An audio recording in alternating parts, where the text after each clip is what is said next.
जय हिंद स्टूडेंट्स। कैसे हैं आप लोग? उम्मीद है बहुत अच्छे होंगे।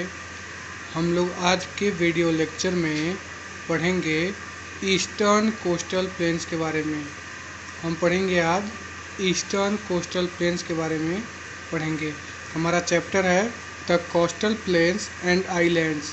और आज के आज के लेक्चर में हम कौन से टॉपिक को कवर करेंगे? हम लोग पढ़ेंगे eastern coastal planes.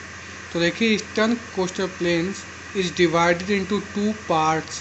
The northern part known as the Northern Circars. तो जो ईस्टर्न कोस्टल प्लेन है ये दो पार्ट में डिवाइडेड है, और जो इसका नॉर्दर्न पार्ट है, जो इसके नॉर्थ में पार्ट पड़ता है, उसको कहते हैं Northern Circars. And the southern part known as the Coromandel coast. और जो इसका साउदर्न पार्ट है, ईस्टर्न कोस्टल प्लेन की बात कर रहे हैं। ईस्टर्न कोस्टल प्लेन का साउदर्न पार्ट जो है वो है कोरोमंडल कोस्ट। इतना आप समझ गए? फिर से बता दें कि जो ईस्टर्न कोस्टल प्लेन्स है वो दो पार्ट्स में डिवाइड है। जो ईस्टर्न कोस्टल प्लेन्स का नॉर्दर्न पार्ट है उसको हम लोग नॉर्दर्न सर्कार्स कहेंगे, और जो ईस्टर्न कोस्टल प्लेन्स का साउदर्न पार्ट है उसको हम लोग कोरोमंडल कोस्ट कहेंगे। ठीक है, अब देखते हैं आगे। In the Northern Circars Visakhapatnam is an important port. तो नॉर्दर्न सर्कार्स जो ईस्टर्न कोस्टल प्लेन्स का नॉर्दर्न रीजन में है उसमें विशाखापट्टनम एक इम्पॉर्टेंट पोर्ट है। ये आपको दिख रहा होगा, विशाखापट्टनम पोर्ट की पिक्चर दी गई है। आप ध्यान से अपनी बुक में भी और इस वीडियो से भी इस पिक्चर को देख सकते हैं। There is also a big ship building yard at Visakhapatnam. और यहाँ पर भी शिप बनाने वाली, शिप बिल्ड करने वाली एक बड़ी शिप बिल्डिंग यार्ड है। कहाँ पे? विशाखापट्टनम में भी। At the Coromandel coast Chennai is the most important port. और कोरोमंडल कोस्ट जो कि ईस्टर्न कोस्टल प्लेन का साउदर्न पार्ट है, वहाँ पर चेन्नई मोस्ट इम्पॉर्टेंट पोर्ट है। वहाँ की चेन्नई मोस्ट इम्पॉर्टेंट, सबसे इम्पॉर्टेंट पोर्ट है। It is also the third largest port in India. और चेन्नई जो है वो इंडिया की थर्ड लार्जेस्ट मतलब तीसरी सबसे बड़ी पोर्ट है। आगे देखते हैं students. Many rivers like Mahanadi, Godavari, Krishna and Kaveri from big deltas along the eastern coastal plain। बहुत सारी रिवर्स जैसे महानदी, गोदावरी, कृष्णा, कावेरी ये सब डेल्टास बनाती हैं और डेल्टा के साथ चलती हैं ईस्टर्न कोस्टल प्लेन्स में। These deltas make this region very fertile and good for growing rice.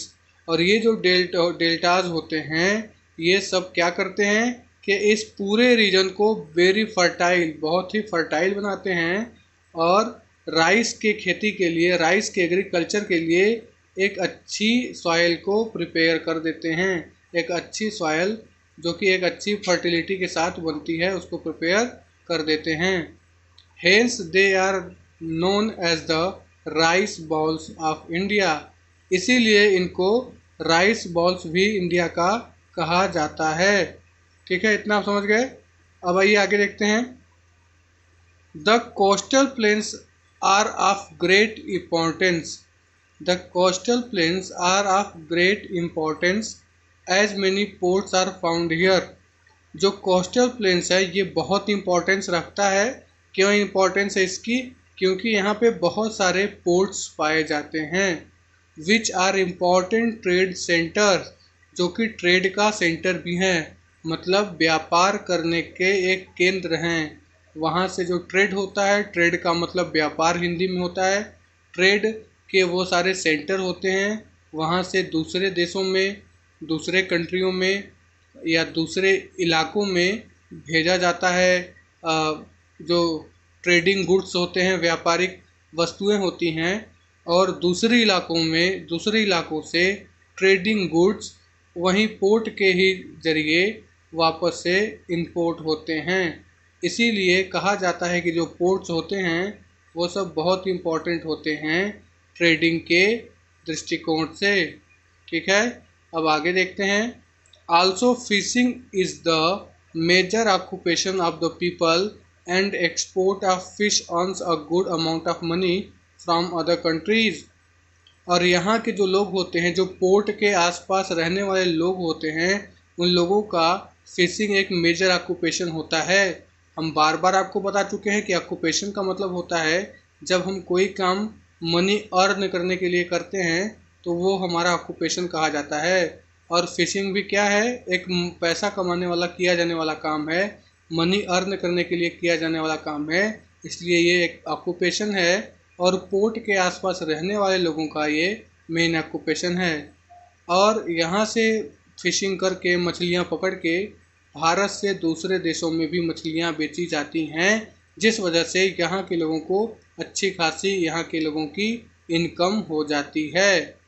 A number of crops like rice, coconut, cashew, coffee, cloves etc. Grown here as the soil is fertile. जैसा कि हम जानते हैं कि यहाँ के जो डेल्टाज होते हैं वो यहाँ के सॉइल को काफ़ी फर्टाइल बना देते हैं, काफ़ी उर्वरक बना देते हैं, जिस वजह से यहाँ पे और भी कई तरह की क्रॉप्स होती हैं जैसे राइस, कोकोनट, कॉफ़ी, ये सारी क्रॉप यहाँ पे होती हैं। Many towns are famous tourist attractions because of their beautiful beaches.